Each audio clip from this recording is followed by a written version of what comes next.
add like a special pen or a sign or something like that. It'll be good. Don't worry, I know exactly what to do. So next time I'm going to hold you to it. I'm going to remind you, hey, we were going to try something to see if it.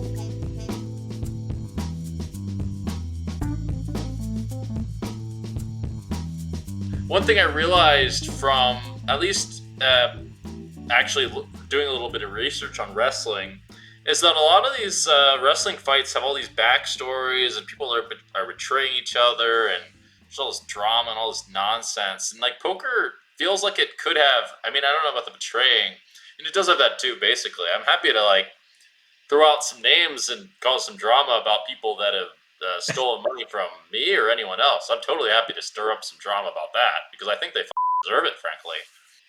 I feel like that element could be thrown in there. Certainly, it can be painted as like a story, even if it's not really true a lot of the time. I think that would be make it more entertaining to watch. But maybe you have some other thoughts on all this. Well, look, I'm hoping at some point technology advanced enough and players get relaxed enough that combination of new technology and the players can create a lot bigger uh, interaction, sort of. Not even though it's a one-way interaction, but just imagine if they could hear your thoughts when you were Yeah, doing the table, hearing it. Um, we tried to do something, like rudimentary a little bit, not exactly. We just tried in a few years back to put a camera behind a player and say, listen, before you act, you can turn around to the mic and say something that everybody, the audience is hearing it on TV, but the table is.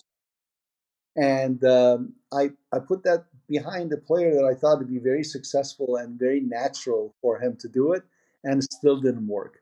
All he had to do was turn around and say, "I'm going to bluff Jungleman and watch him fold," or saying that I think he's only got two fours, and like, let me see if I can move him out of it. And if he was correct, I think he's only got two fours. Can you imagine, being a viewer and somebody read the other person so perfectly and make the right play? That could have been like pretty cool. So far I haven't seen it done, correctly and smoothly without like interrupting the game or players being comfortable to do it. But maybe someday it can happen. it doesn't sound that hard to do to some extent. Like if you're bluffing someone, obviously you don't say it in the middle of the hand, but you say it after. You can say like, "Well, I put you on two fours." And if they had two fours, it would just be like a matter of building that habit. I would think. I mean, I'm thinking to myself as you're saying it. While I'm thinking of calling, I can say this. While I'm thinking of raising, I can say some things. And if I bluff someone, I could. If my habit's built enough, my awareness is built enough, it feels realistic to say. But I think I would personally have to be reminded a few times to get it right because it'd be really hard to like think of these sorts of things to like say this on top of like facing a difficult decision. But I'll tell But you, it could be done, huh?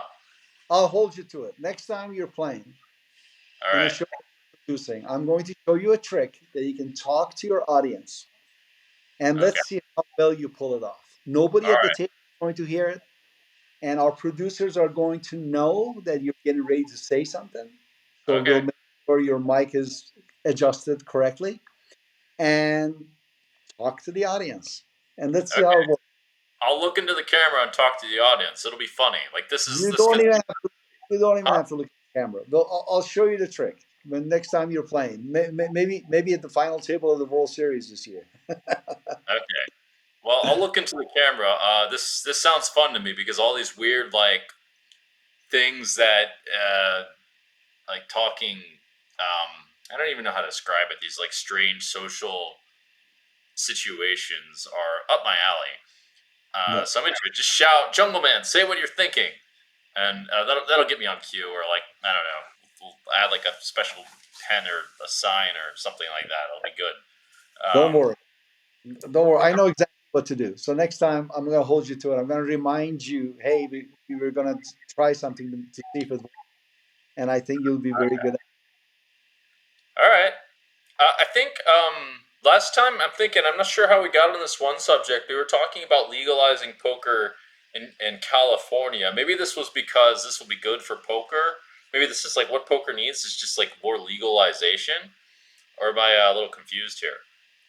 I Look, forget the how we got on that topic. perfect combination of elements that absolutely put poker on steroids in 2006, 7, that era was obviously the whole cams, and making it popular on TV. Then here comes the internet, and now everyone had a chance to watch something on TV and practice at home. Just go on the internet and play for real money. Many college students, like you could just imagine the scenario. They're all getting ready to go to clubbing, like Friday night, and then there's one friend sitting there and playing, and somebody says, "Hey, what are you doing?" So I'm in a tournament that cost me $10, and I can win like 1,800. And all of a sudden, like 8 or 9, 10, they're all just fascinated, and they're watching him, sweating him, and forget the nightclub. This is more fun. All that went away. All that with internet shutting down and poker not being legal went away. So it is important to bring that back, and it is disappointing to see that sports betting came 3 years ago and it's in 30 states, and poker has been struggling all this time, and we are enforced.